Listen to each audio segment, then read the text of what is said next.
আমারও মনে হয় যে আমি যে কোনো সময় কোনো একটা দুর্ঘটনা ঘটায় ফেলতে পারি, বাট ওই মুহূর্তে যখন রিজিকের ফেসটা আমার চোখের সামনে আসে না, আমি গল্পের একটা পাতা পড়েই পুরো গল্পটাকে জাজ করতেছে।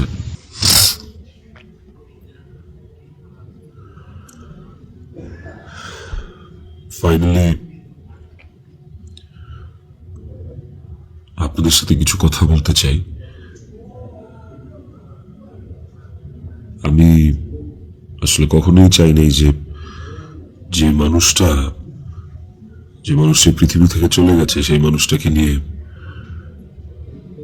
খুব বেশি বড় কোনো কনভারসেশন আপনাদের সাথে করতে। আমার ওয়াইফ ইকরা, ওই যেহেতু পৃথিবীতে নাই, ওরে নিয়ে এত ক্লিয়ারিফিকেশন, ওকে নিয়ে এত কনভারসেশন আমার কাছে মনে হয়েছে যে দরকার নাই। আমি বরাবরই আমার সংসারের ব্যাপার, আমার ঘরের ব্যাপার আমি ঘরে রাখতে পছন্দ করি। সেই জায়গা থেকে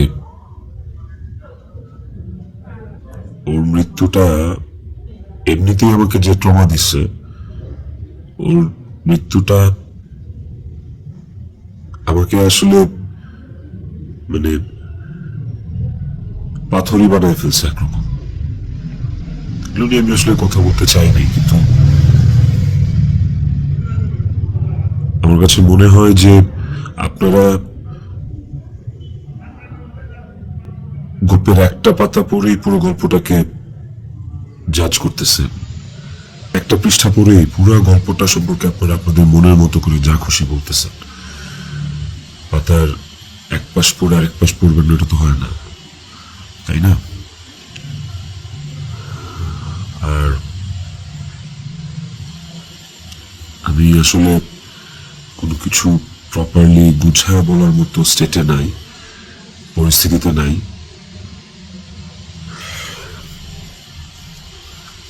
আপনাদেরকে আমি কয়েকটা কোয়েশ্চেনের অ্যান্সার দেওয়ার জন্য আসলে ভিডিওটা করতেছি,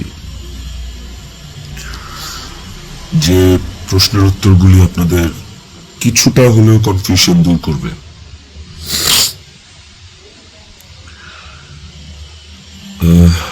শেষ প্রশ্নটা থেকেই আসি আপনাদের। আমি এই ভিডিওতে সবকিছু ক্লিয়ার করবো, এভরিথিং। আমি আপনাদের প্রত্যেকটা প্রশ্নেরই উত্তর দেওয়ার চেষ্টা করব। আপনাদের শেষ প্রশ্নটা ছিল যে যে মানুষটা একটা মানুষকে ভালোবেসে প্রমাণ দিতে যে আত্মহত্যা করে চলে গেল, মরে গেল, আমি ওই মানুষটা শেষবারের মতো মুখটাও দেখতে আসলাম না। এই যে আপনাদের প্রশ্নটা, আচ্ছা আপনারা কি আমার দেশে আসার মতো পরিস্থিতি রাখছেন? হ্যাঁ, আমি দেশে আসা মাত্রই আমার উপর মব সৃষ্টি হবে। আমি দেশে আসার মাত্রই আপনারা আমাকে টাইনা ছিঁড়ে ফেলবেন। আমার ফোনে এত এত এত থ্রেটস আমি আপনাদেরকে বলে বুঝাইতে পারবো না। আমার কাছে এমন ইনফরমেশন আসছে যে এয়ারপোর্টের বাইরে লোক রেডি করা আছে, আমি যাওয়া মাত্রই they will gonna hit me, they will gonna kill me। Police ধরে নিয়ে গেলে ওকে, আমি সেটা আইনিভাবে ফেস করবো, কিন্তু এখন যদি আমিও মারা যাই, আমিও রিজিকের মার কাছে চলে যাই, রিজিকের কি হবে? আপনারা কি চান যে রিজিক তার বাবাকেও হারান? এই ছেলেটার কি দোষ? এই ছেলেটা বড় হবে না? ও কিভাবে বাঁচবে? মায়ের অভাব কেউ পূরণ করতে পারে না।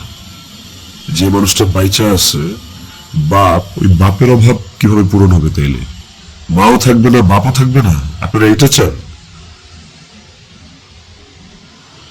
আমার ইকরার শেষ মুখটা আপনারা আমাকে দেখতে দেন নাই। আমার ইকরার শেষ মুখটা ইকরার পরিবার আমাকে দেখতে দেয়নি।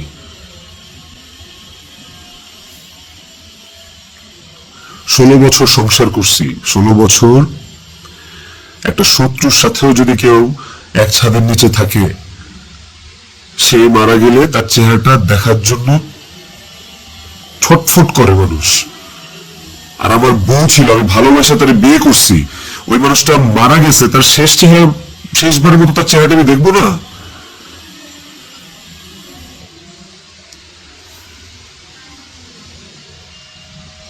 দেখেন, আমি না আসলে আপনাদের সাথে এখানে কোনো ফেক কথাবার্তা, মানে ফেক কান্নাকাটি, ফেক আপনাদের থেকে ইমোশন নেয়া, এগুলো নিয়ে কথা বলার জন্য আমি আসিনি। আমি আপনাদেরকে আমার আমার জায়গাটা আমি ক্লিয়ার করতেছি। আমি নাম হয়ে গেছি।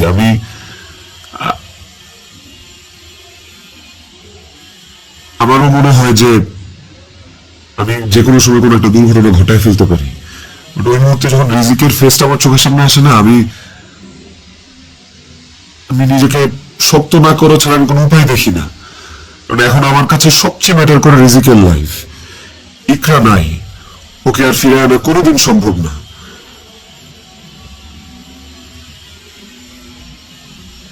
আমার কাছে এখন সবচেয়ে বেশি প্রায়োরিটি হচ্ছে রিজিকের জীবনটা। আপনারা না রিজিককে ভালোবাসেন, আপনারা না রিজিককে নিয়ে অনেক কনসার্ন। এই যে এত এত গালি আর হেট্রেড আমাকে নিয়ে, এত কিছু, সবকিছুর আনসার আপনাদেরকে আমি দিব। তার মধ্যে একটা জিনিস আমাকে একটু হলেও স্বস্তি দিচ্ছে, সেটা হচ্ছে যে আপনারা রিজিককে নিয়ে অনেক কনসার্ন। তাহলে রিজিক তার বাবা হারাইলে আপনারা খুশি হবেন? আপনাদেরকে আরেকটা কথা বলবো, সেটা হচ্ছে যে আপনারা অনেকেই বলতেছেন যে এদিকে বউ মারা গেছে অথচ আমি আসতেছি না, নেপাল থেকে আসতে কয় ঘন্টা লাগে, নেপাল কি মঙ্গল গ্রহে নাকি, অনেক অনেক কথা বলতেছে। কন্টেন্ট ক্রিয়েটররা ভিডিও বানাইতেছে যে নেপাল থেকে আসলে 1 ঘন্টা লাগে, এই লাগে সেই লাগে। ভাই, আমি নেপালে 18 বার আসছি, আমি জানি নেপাল থেকে যেতে কতক্ষণ লাগে। কিন্তু নেপাল থেকে বাই রোডে বাংলাদেশে যাওয়ার কোনো সুযোগ নাই। ইন্ডিয়া হয়ে বাই রোড যাওয়া যায়, সেটাও লুকায় টুকায় যাওয়া যায়, অথবা ইন্ডিয়ার ভিসা থাকা লাগে। কিন্তু যেদিনের ঘটনা, সেদিন আমি এমন কোনো চেষ্টা বা প্রয়াস বাদ রাখি নাই যে নেপাল থেকে বাংলাদেশে যেন আসা যায়। সেটা বাংলাদেশ নেপাল ডিরেক্ট ফ্লাইট হোক, ছিল না। ট্রানজিট ফ্লাইট ছিল না, একটা ট্রানজিট ফ্লাইট ছিল, ওইটার টাইম আর ওইটাতে আসলে আমাকে পরের দিনে আসতে হইতো। তারপর আমি বিজনেস ক্লাস ট্রাই করছি, যে কোনো ট্রানজিট ফ্লাইটে বা নেপালের ফ্লাইটে কোনো বিজনেস ক্লাস আছে কিনা। আমি অনেকভাবে চেষ্টা করছি যে সামহাও বাংলাদেশে আমি ঢুকতে পারি কিনা। বাট ওই দিন, যেদিনের ঘটনা, ওই দিন আমি কোনোভাবেই টিকিট ম্যানেজ করতে পারিনি। এটা হচ্ছে যেদিনের ঘটনা, সেদিনের কথা বললাম। আর এরপরের দিন আপনারা যে বলতেছেন যে শেষ দেখাটাও দেখলাম না, আসলাম না, এই না সেই না, আমি টিকিট কাটছিলাম। কারণ ওই টিকিটটা ছাড়া অন্য কোনো টিকিটে আসলেও অন্য কোনো টিকিটে আসলেও আমাকে দেরি করে আসতে হইতো। সবচেয়ে ফাস্টেস্ট টিকিট ছিল এটাই, বাংলাদেশ বিমানের কাঠমান্ডু টু ঢাকা, বাংলাদেশ বিমানের কাঠমান্ডু টু ঢাকা। দেখেন, এখানে লেখা আছে 1 মার্চ। এই যে 1 মার্চ, আমি টিকিট কেটে ইমিগ্রেশন পার করেও চলে আসছি। তারপরে যেটা হয়েছে, আমার কাছে ইনফরমেশন আসছে যে এয়ারপোর্টে এভরিথিং ওয়াজ রেডি। আমি ঢোকা মাত্রই আমাকে হিট করবে বা আমাকে পুলিশের হাতে পড়ার আগেই আমাকে যা করার করবে। তো ওই অবস্থায় তো আমি দেশে ঢুকবো না। এবং এর সাথে শুধু আমার কাছের মানুষজনই যে জড়িত তা না, আর অনেক মানুষজন জড়িত। আমি পুরোটা না বলি, কাউকে ছোট করতে চাই না বা কাউকে আমি এখনই দোষ দিতে চাই না। তো আমি যখন বুঝতে পারলাম যে আমি দেশে আসা মাত্রই আমার উপর অ্যাটাক হবে এবং এটা হিতের বিপরীত হবে, এবং এখন মব হলে যেটা হয় যে পুলিশও আসলে অনেক সময় নিরুপায় হয়ে যায় সিচুয়েশনে, ওই জিনিসটা অ্যাভয়েড করার জন্য যে আমার কিছু হইলে এখন আমার ছেলের কি হবে, আমার ছেলে তো আমার পথ চেয়ে বসে আছে, ওই ব্যাপারটা যখন আমি জানতে পারি, ক্লিয়ারিফাই হই, তখন আমি ইমিগ্রেশন ক্রস করার পরও আমি অফলোড হই। দেখেন, এখানে রিজেক্টেড লেখা আছে, অফলোড হওয়ার। তো এই ছিল রিজন। আর যারা বলতে চাচ্ছেন যে আমি আসি নাই, আমার আসার ইচ্ছা নাই, দেখার ইচ্ছা নাই, খুবই বুলশিট কথা এবং ভুল কথা। আমার বউ মারা গেছে, যার সাথে আমি 16 বছর কাটাইছি, যারা আমি ভালোবেসে বিয়ে করছি, যাকে আমি ভালোবাসছি, তার শেষ মুখটা আমি দেখতে আসবো না। এটা শুনতে পাইলেও বা এটা শোনার পরও আসলে আমার কলিজাটা কাঁপা ওঠে, আমার ছটফট করে। আমি যখন আপনাদের রিলস দেখি, আমি যখন আপনাদের ভিডিও দেখি যে কবরে শোয়ানো হচ্ছে, কবর খোঁড়া হচ্ছে, লাশের গাড়ি যাচ্ছে, ভাই আমি ঠিক থাকতে পারি না। আমার ভেতরটা যে কেমন ছটফট করে আমি আপনাদেরকে এটা বুঝাইতে পারবো না। এটা বোঝানোর সাধ্য কারণ যার যায় সে বুঝে, বিশ্বাস করেন, যার যায় একমাত্র সে বুঝে, আর কেউ না। আপনাদের অনেক বড় একটা প্রশ্ন, অনেক বড় একটা জানতে চাওয়া যে ইকরার সাথে আমার এমন কি কথা হইল যে ইকরা সুইসাইড করতে বাধ্য হয়েছে। ইকরার সাথে আমার ভিডিও কলে ইকরা এমন কি দেখলো যে ইকরা আত্মহত্যা করলো। তো নেপালে আসার পর থেকে সমস্ত কনভারসেশন ইকরার সাথে আমার শেষ পর্যন্ত আমি আপনাদেরকে প্রোভাইড করব। কমেন্ট সেকশনে আপনারা দেখবেন, দেখলে আপনারা বুঝতে পারবেন যে আসলে কি ঘটছে বিষয়টা। আরেকটা যে বিষয় সেটা হচ্ছে যে কিছু স্ক্রিনশট ঘুরে বেড়াচ্ছে ফেসবুকে, সোশ্যাল মিডিয়াতে, যে ওখানে লেখা আমি ইকরাকে বলতেছি আমি ওকে ডিভোর্স দিয়ে তিথিকে বিয়ে করবো, আপনারা ভাবতেছেন এই জন্য ইকরা সুইসাইড করছে। আপনাদেরকে বলতে চাই স্ক্রিনশটটা পুরোটাই ফেক। কারণ হচ্ছে আমি কোনোদিন ইকরার সাথে বাংলায় কনভারসেশন করি নাই, কোনো চ্যাটিং এ ওর সাথে আমার কোনোদিন কোনো বাংলায় এরকম ভাবে বাংলা লেখায় ওর সাথে আমার কোনোদিন কোনো কনভারসেশন হয় নাই। ইকরার সাথে আমি সবসময় বাংলা আর ইংলিশ মিক্স কনভারসেশন করছি। বাংলা আর ইংলিশ মিক্স বলতে বাংলিশ ভাষায় আর কি, বাংলাটাকে ইংলিশে লিখে ওর সাথে কনভারসেশন করছি। তো ওই স্ক্রিনশটটা দেখে আপনারা ভুল বুঝছেন না, মিসজাজ করেন না, ওটা একটা ভুয়া এবং ফেক স্ক্রিনশট। আমাকে ফাঁসানোর জন্য আসলে ওই স্ক্রিনশট গুলো বানানো, কে বা কারা বানাইছে আই হ্যাভ নো আইডিয়া। তো টক্সিসিটি একটা বিষয়, আমাদের রিলেশনশিপটা অনেক আগে থেকেই টক্সিক ছিল, অনেক আগে থেকে টক্সিক ছিল। তিথির সাথে পরিচয় হওয়ার আগে থেকেও টক্সিক ছিল। ও অনেক আগে থেকে আমার কাছে ডিভোর্স চাইতো, কিন্তু আমি কোনোদিনই ওকে ডিভোর্স দিতে চাইনি, তালাক দিতে চাইনি। আমার একটাই কথা ছিল যে আমি সংসার করব, কারণ আমি নিজে একটা ব্রোকেন ফ্যামিলি থেকে বড় হওয়া ছেলে। আমি যখন ক্লাস 5 বা 6 পড়ি তখন আমার বাবা মার মধ্যে ডিভোর্স হয়, সেপারেশন হয়। আমি খুব ভালো করে ফিল করছি, আমি নিজে ফিল করছি যে একটা ব্রোকেন ফ্যামিলিতে একটা সন্তান কোন ধরনের ইনকনভিনিয়েন্স, কত ধরনের সমস্যা ফেস করে, তার মেন্টাল স্টেট কেমন হয়। আমি কোনোদিনই চাইনি রিজিক এই 7টা পাক। আমি কোনোদিন চাইনি যে রিজিক ব্রোকেন ফ্যামিলির বাচ্চা হোক, বেবি হোক, বা ও আমি যে কষ্টটা ফিল করছি আমার লাইফে এই কষ্টটা, সেম কষ্টটা রিজিক ফিল করুক, এটা আমি কোনোদিনই চাইনি। এই কারণে আমি অলওয়েজ আমার মধ্যে ট্রমাটা ছিল যে মানে ব্রোকেন ফ্যামিলির কনসিকুয়েন্সেস কি। আমি কোনোদিন ওর কাছে বলি নাই যে আমি ওকে ডিভোর্স দেবো, আমি ডিভোর্স দিতে চাই। আমি অলওয়েজ ওর সাথে সংসারই করতে চাইছি। তো স্ক্রিনশট দিব, আপনারা দেখতে পাবেন। ইকরা শুরু থেকেই, আমাদের সম্পর্কের শুরু থেকেই অনেক সন্দেহপ্রবণ ছিল, আর এই সন্দেহ প্রবণতার কারণে আসলে আমাদের সম্পর্কটা বেশ টক্সিক হয়ে গেছিল।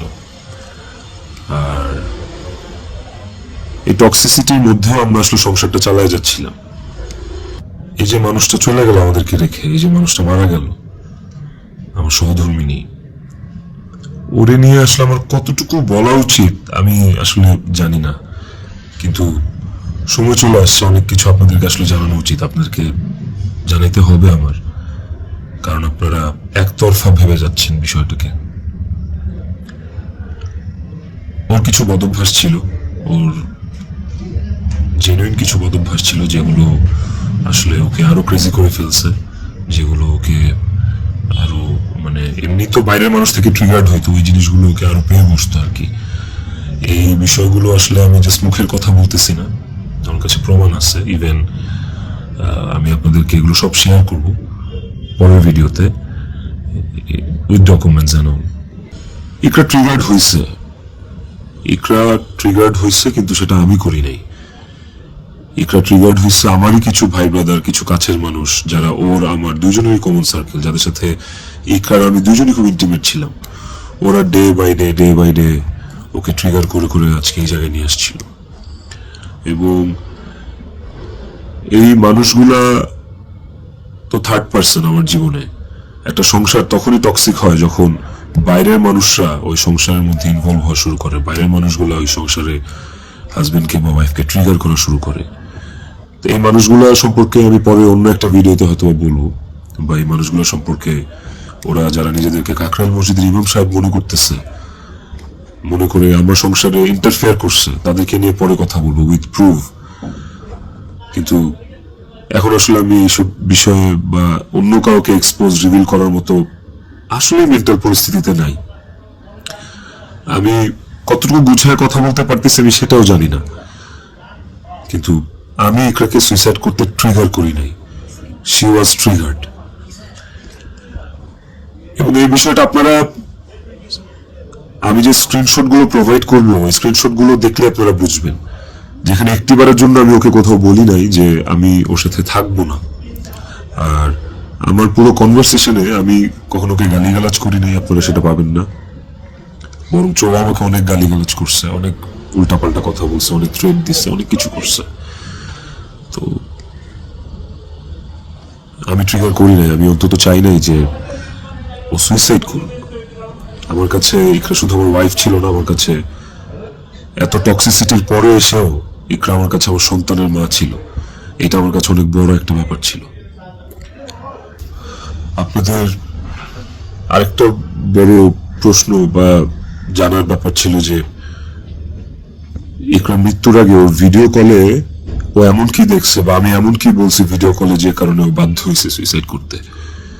আপনাদেরকে যে স্ক্রিনশটটা দিব ওই স্ক্রিনশটটাতে আপনি নিচে গেলে দেখতে পারবেন যে একটা কনভারসেশনের পরে ওর সাথে আমার একটা 22 সেকেন্ডের ভিডিও কল। ওই 22 সেকেন্ডের ভিডিও কলটার বিষয় বলি।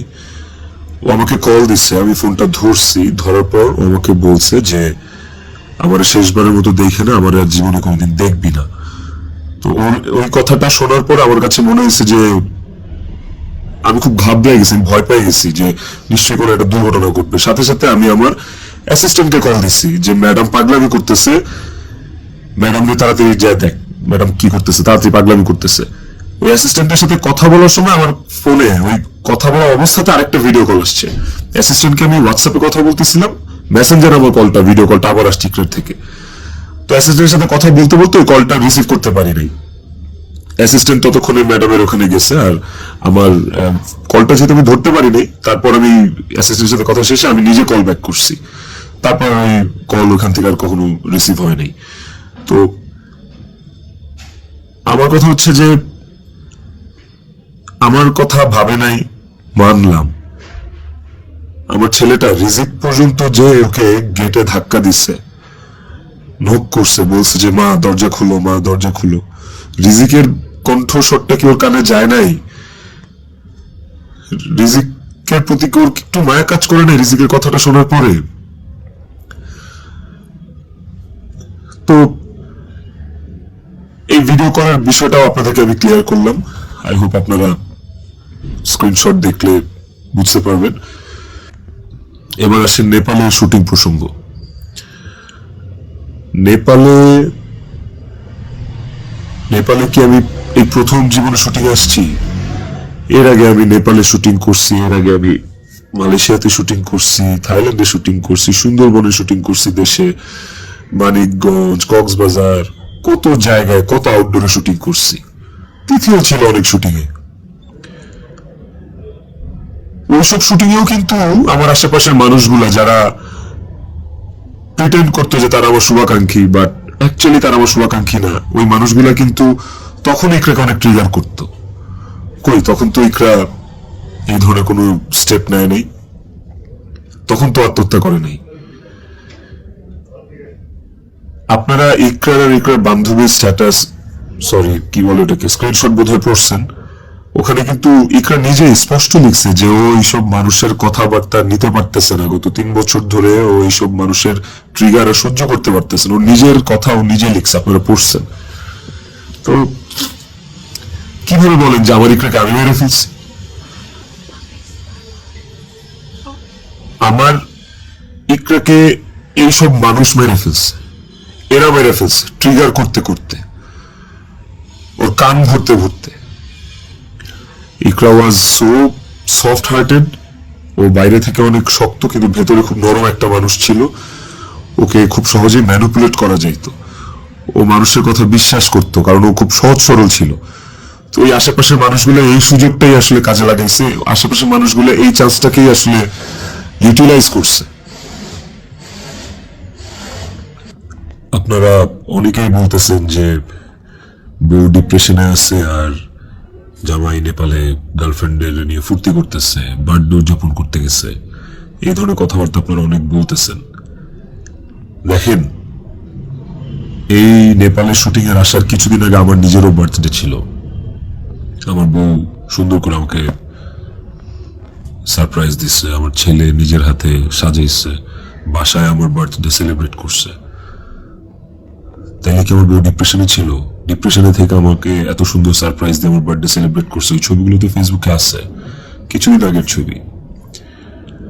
আর নেপালের যে বিষয়টা, তার আগে বলি যে আমরা যারা ইন্ডাস্ট্রিতে কাজ করি, আমাদের যখন কারোর জন্মদিন থাকে সেটের, সেটা যেই হোক, সেটা হিরো হোক, হিরোইন হোক, ডিরেক্টর হোক, প্রডিউসার হোক, একটা মেকআপ আর্টিস্ট হোক বা একটা প্রোডাকশন বয় হোক, আমাদের শুটিং সেটে যখন কারোর জন্মদিন থাকে, আমরা সবাই শুটিং টিম থেকে, শুটিং ইউনিট থেকে তার জন্মদিনটা সেলিব্রেট করার চেষ্টা করি।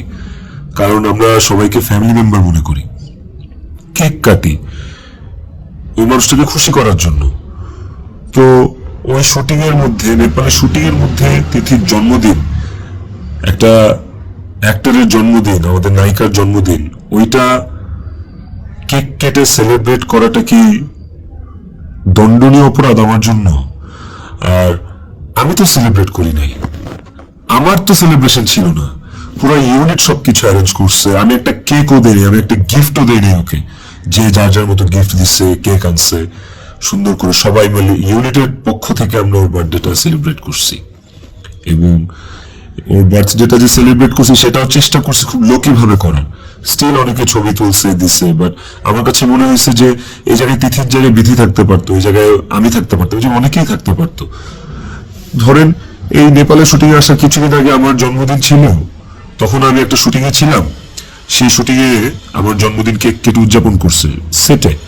তো আপনারা কি বলবেন যে আমার জন্মদিন উদযাপনের জন্য ওই দিন শুটিং রাখা হয়েছে, শুটিং করা হয়েছে? আর নেপালের মতো একটা আউটডোর শুটে এমনি যাওয়া যায় না। একটা আউটডোর শুটের অনেক প্ল্যান লাগে, যেটা 1-1.5 মাস আগে থেকে করা লাগে, যে আউটডোর শুটের স্ক্রিপ্ট থাকা লাগে, অনেক কিছু আছে, আর্টিস্টদের স্কেডিউল, অ্যাকোমোডেশন, ট্রান্সপোর্টেশন, টিকেট, অনেক কিছু থাকে। সো বার্থডে উদযাপন করার জন্য নেপাল গেছি, এই কথাটাও আসলে যারা ইন্ডাস্ট্রি তারা আসলে এই কথাটা বলতে পারে না, বাইরের মানুষদেরকে আমি আর কি বলবো। তো এই বিষয়টা আপনাদেরকে ছোট করে একটু ক্লিয়ার করলাম। আই হোপ এই জিনিসটাকে আপনারা সহজ এবং সরল ভাবে দেখবেন, এটাকে খুব জটিল ভাবে দেখার কিছু নাই। আপনারা অনেক জায়গায়, অনেক ছবিতে, অনেক পোস্টে হয়তোবা দেখে থাকতে পারেন যে ইকরা এবং তিথি একই সাথে আছে, একই জায়গায় আছে, হয়তোবা কোনো পার্টিতে বা কোনো কফি শপে বা যে কোনো আড্ডায়। এরকম অনেক অনেক মোমেন্টস আমাদের একসাথে আছে, আমিও ছিলাম। এই আমার জন্মদিনে, আমার এই বছর আগের বছরের জন্মদিনে সবাই ইনভাইটেড ছিল, সেখানে তিথিও ইনভাইটেড ছিল। যদি বিষয়টা এতটাই টক্সিক হইতো, তাইলে কি এই জিনিসটা এত সহজ হইতো একটা মেয়ের জন্য, যে তার হাজবেন্ডের একটা মেয়ের সাথে রিলেশন, সেই মেয়েটাকে তার বার্থডেতে ইনভাইট করে, তার সাথে কফি খেয়ে, তার সাথে আড্ডা দিয়ে, জিনিসটাকে কেমন না বিষয়টা? এবং সেটা তো একবার দুবার না, একাধিকবার। তিথির বিষয়টা নিয়ে যদি বলি, দীর্ঘদিন একসাথে কাজ করার কারণে, একসাথে স্ক্রিন শেয়ার করার কারণে আমাদের ইন্ডাস্ট্রিতে একটা আর্টিস্টের সাথে একটা আর্টিস্টের ভালো বন্ধুত্ব, ভালো বন্ডিং হইতেই পারে। তিথির সাথেও আমার খুবই ভালো একটা বন্ডিং ক্রিয়েট হয়েছিল এবং একটা নির্ভরশীলতার জায়গা আমাদের মধ্যে ছিল। তার মানে এই না যে আমি ইকরাকে ডিভোর্স দিয়ে তিথিকে বিয়ে করব, এই কথা না আমি কোনোদিন ইকরাকে বলছি, না তিথি কোনোদিন আমাকে এই কথা বলছে। সো এইটাকে এত জাস্টিফাই আপনারা করতে পারেন না।